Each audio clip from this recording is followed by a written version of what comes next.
So it's morning and it's feeding time for the dogs. Cat's already been fed. We always come last. We'll be fed later. So what we do is I have a lot of medicines and things and supplements. The cat's yelling. That I that I give to the dogs. So what is she doing? She's trying to get in a box we left on the table that isn't her size, but she's trying to get in there. It's probably too dark in here to see. So anyway, so when I lay the dog, and this is where I feed the dogs, and I lay them out, and I always put them in the same order because I have medicines and supplements and things to put in, and I don't want to get messed up. So this is Kimber. She's our Husky Shepherd mix. This is Baxter, the Beagle, who had the surgery, and this is Lexi. She's our Collie. And I just put them in that order so I don't get confused whose bowl is whose.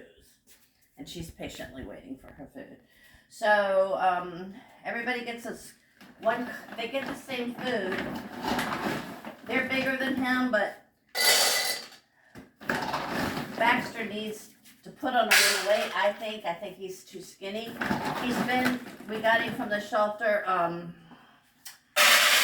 the, can't remember what day it was, the beginning of March. So he hasn't been with us a month yet, and he was kind of skinny. He's still a skinny, but he's been recovering from surgery. So I give him the same amount of food I give our 60-pound dogs, and I feed them 4Health, which is a grain-free food, which everybody has their own ideas about what kind of foods you should feed. But since he is recovering from surgery and probably it's cancer, then he needs to be on,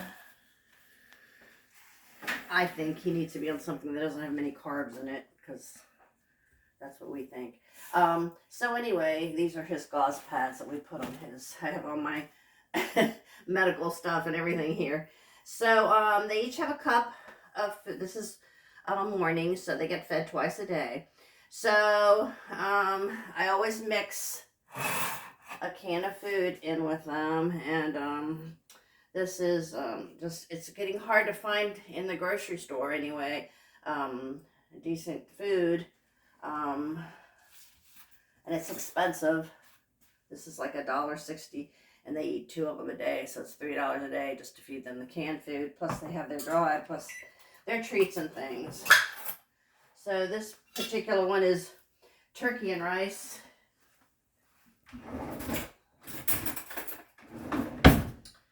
And they get about 1/3 of the can each.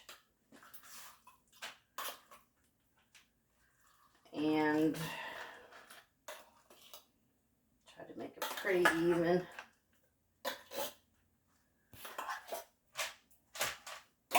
And then I've always done this. I've always added water to it.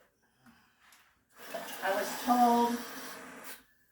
told by a trainer for our German Shepherd that we had years ago that adding water to the dry food helps them to not have bloat, because the dry food goes in their stomach and swells up.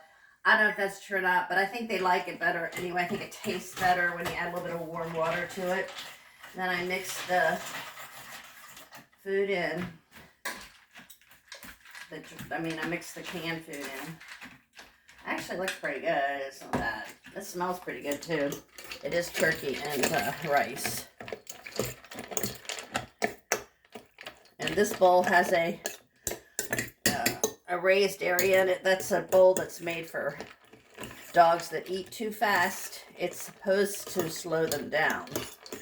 So I might have to get one for Baxter as he recovers. He likes to scarf his food down, and that's not good for them, because that can cause bloat.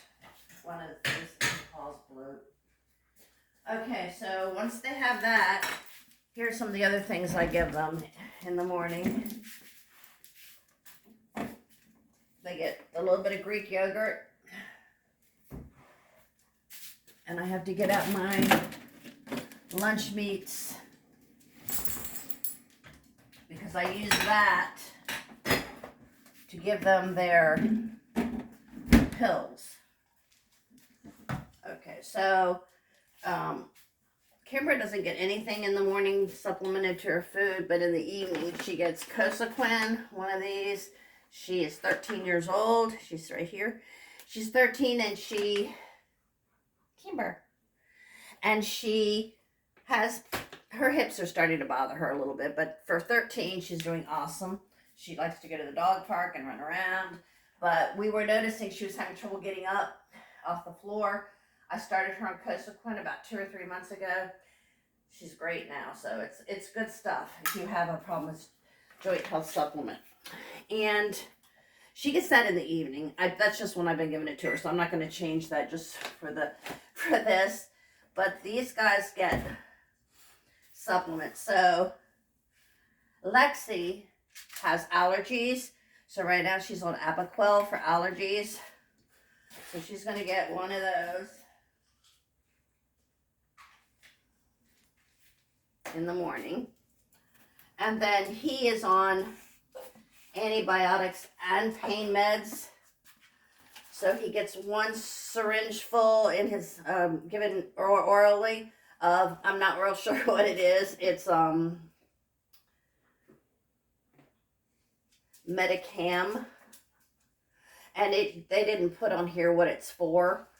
So I think it might be the pain med. I'm not sure, but I think it may be. So he's going to get that, but not in his food. You just squirt it in his mouth. And he has 3 that he gets in the morning. And this one is, I know this is an antibiotic. It's cephalexin. And he's been on that before. He was on that for when they neutered him. So he's going to get one of those. This, he gets 1.5 once a day. So I do it in the morning. There's half. They've already broken them up for me at the vet. This medication is enrofloxacin. I'm thinking it might be an antibiotic. I'm not 100% sure. And this one, I'm not a vet tech or anything, so I don't know. This is gabapentin. And he gets one of these twice a day. So he's going to get his morning one.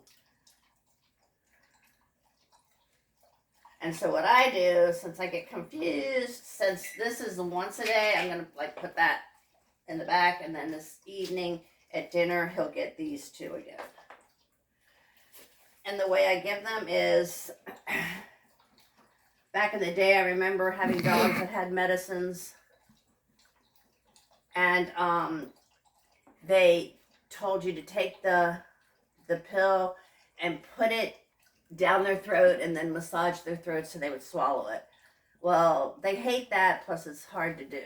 So what I do, and it works great, is I get some lunch meat. I think I have one that's already open. Let's see.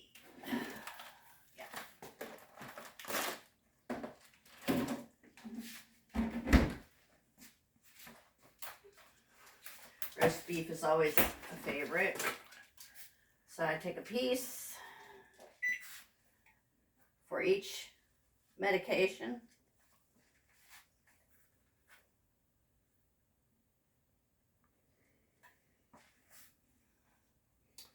She doesn't need quite such a big piece. And then I take Greek yogurt and I get a clean utensil because in case I want to use the Greek yogurt for human consumption, I don't want to mix the dog food in with it. So I put a little bit on the lunch meat and I just make a little pill burrito. And I put it on top. And they will eat that first. So you know the medicine goes down first, which is what you want. and then you don't have to worry about them eating it or it falling in the dish if they don't eat it. Then, so here's one of his pills.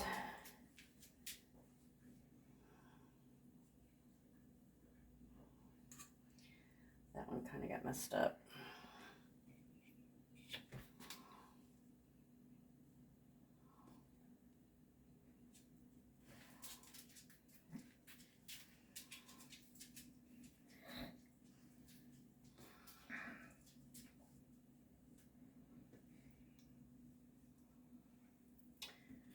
Put both of these in there. All right, and then each give them. I'm gonna give them each a squirt of salmon oil. And in the evening, I don't do it twice a day because it says it's a daily dose. I give them CBD oil for large dogs. That's something you might want to do too. It's supposed to be good just for overall health. So let me see if I've forgotten anything. She gets no medicine in the morning. He gets 3, and she gets 1. So I have to be careful and put this away because Baxter kind of likes to jump up on the counter and try to see what's available, and he has not learned that he's not allowed to do that yet. And I'm not liking to yell at him because he's just from the shelter and I don't want him to. I just tell him but he kind of he doesn't know yet that he's not allowed to take food off the counter. He did steal a piece of bread and butter from me the other day, so he will do that. So Kimber gets fed first just because she's the oldest and she always has. Lexi, here you go. And Baxter, since we're spoiling him because he's a bit of an invalid at this point, he eats on the sofa. You ready to eat? Huh? And I just sit with him while he eats to make sure. And he does. He's already consumed 2 of the pills, and they're all gone now because he eats the roast beef and the yogurt. He loves it. So that's what I give him every morning, and do the same thing tonight, except for not putting all the pills in that he had this morning. So that's it. Further down. Like and subscribe. And be sure you like and subscribe if you're interested to see how he does and his journey to recuperation and becoming a normal one-eared dog again.